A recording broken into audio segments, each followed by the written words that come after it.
Parlons de la Bible, et puisque la Bible du début jusqu'à la fin ne parle que de Jésus-Christ, parlons de Jésus-Christ. On était en train de parler de la fête des prémices, la fête des prémices qui parle de la résurrection de Jésus-Christ, de la même façon que la fête des pains sans levain parle de l'embaumement de Jésus-Christ, de la mise dans la tombe, et la Pâque parle de la crucifixion de Jésus-Christ. On va faire une deuxième partie qui parle de ce petit incident, pas très clair pour beaucoup de personnes. En tout cas, il n'était pas pour moi. Jésus-Christ est ressuscité. Le tombeau est vide. C'est pas très clair exactement ce qui s'est passé à ce moment-là. D'accord. Marie arrive, elle se demande qui va rouler la pierre, et il se trouve que la pierre est déjà roulée. Donc maintenant, elle va chercher les disciples. Les disciples viennent, regardent et puis après repartent. Mais Marie est toujours inquiète. Elle est en train de se dire, ok, si le corps n'est plus là, où se trouve-t-il? Et c'est comme ça qu'elle voit quelqu'un qu'elle n'arrive pas à identifier, et qui est Jésus en fait. Et Jésus lui dit, dans Jean 20, verset 15, Jésus lui dit, femme, pourquoi pleures-tu? Qui cherches-tu? Elle, pensant que c'était le jardinier, lui dit, Seigneur, si c'est toi qui l'as emporté, dis-moi où tu l'as mis et je le prendrai. Jésus lui dit, Marie. Elle se retourna et lui dit en hébreu, Rabouni, c'est-à-dire maître. Jésus lui dit, ne me touche pas, car je ne suis pas encore monté vers mon Père, mais va trouver mes frères et dis-leur que je monte vers mon Père, et votre Père, vers mon Dieu et votre Dieu. Ok, donc, on ne peut pas le toucher parce qu'il doit aller vers son Père. Je crois que ça a l'air relativement clair. Ensuite, on a Matthieu 28, le verset 9. Matthieu 28, le verset 9. Et voici, Jésus vint à leur rencontre et dit, je vous salue. Elles s'approchèrent pour saisir ses pieds et elles se prosternèrent devant lui. Ok, donc là, manifestement, il semblerait que Jésus-Christ soit monté vers son Père. C'est ce qu'il a dit qu'il allait faire. On ne pouvait pas le toucher parce qu'il doit monter vers son Père. Et là, maintenant, il est en train d'apparaître à toutes les femmes.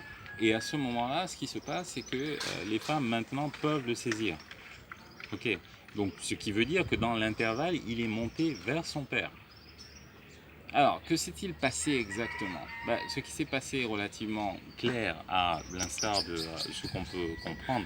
Mais je vais peut-être vous lire 1 Corinthiens 15 du verset 20 au verset 23. Je pense que ça va vous éclairer un tout petit peu. Mais je crois que vous avez déjà une idée de ce que je vais dire parce que vous vous souvenez de ce que j'ai dit dans le premier épisode.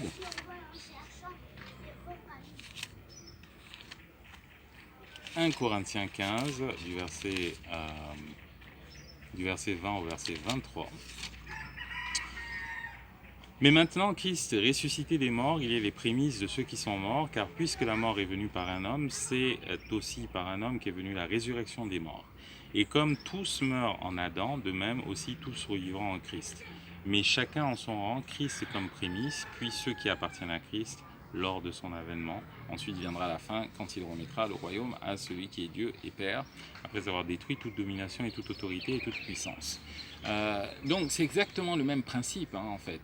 Ce qui se passe et qui est décrit dans Lévitique est exactement ce qui va se passer ou ce qui s'est passé lorsque Jésus-Christ a été ressuscité.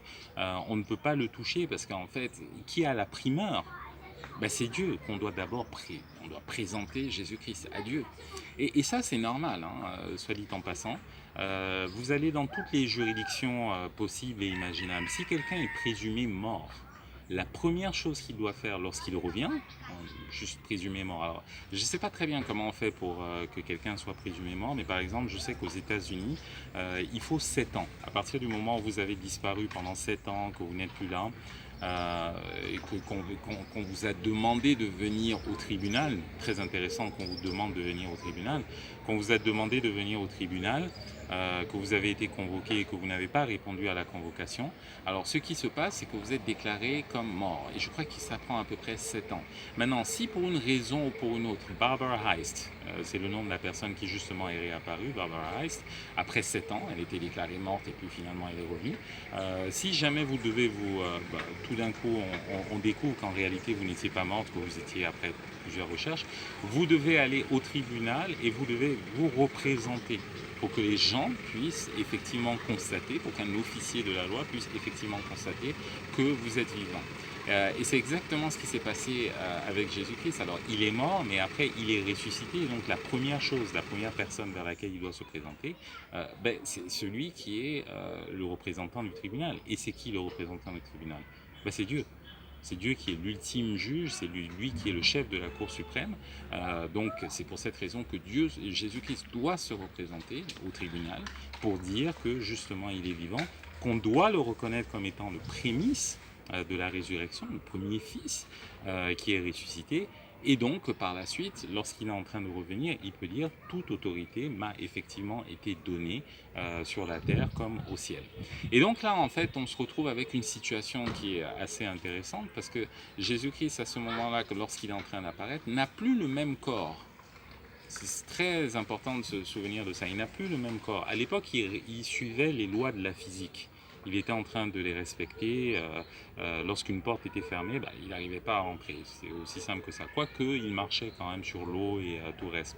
Alors là, on voit que non seulement il est sur place, il est là, mais après, on le voit qu'il va vers le Père, parce qu'il a dit qu'il est parti vers le Père, et puis ensuite qu'il revient, et puis ensuite qu'il rentre dans des espaces qui sont fermés, et puis après qu'il est en train de disparaître, mais de l'autre côté qu'il est en train de manger.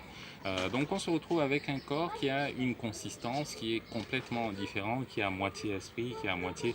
C'est en fait une chair spirituelle, comme on pourrait l'appeler. Et c'est un peu l'exemple de la résurrection que nous allons avoir. Et c'est le même type de corps qu'avait Adam, soit dit en passant.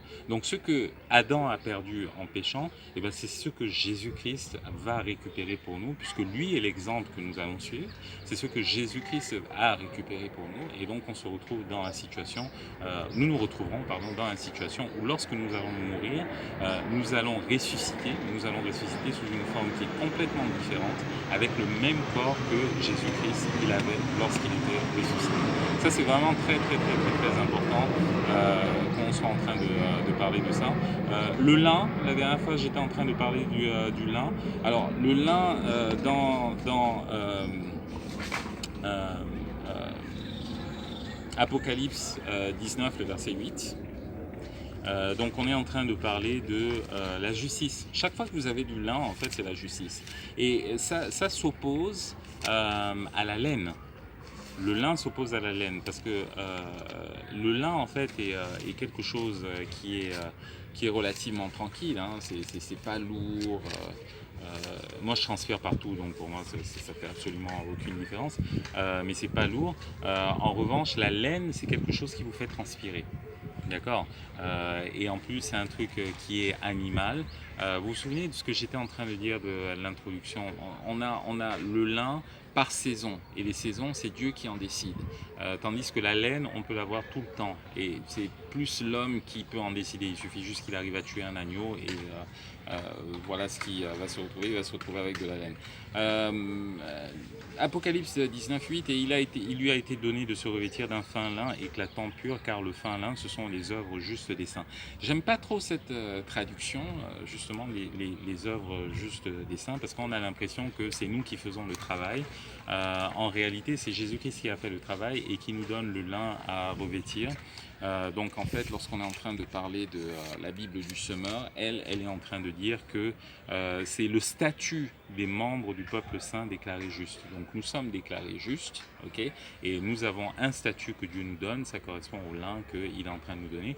Et à partir du moment où nous avons ce lin, on peut peut-être en parler dans Exode 44, Ézéchiel 44, pardon, qui est un super passage, Ézéchiel 44.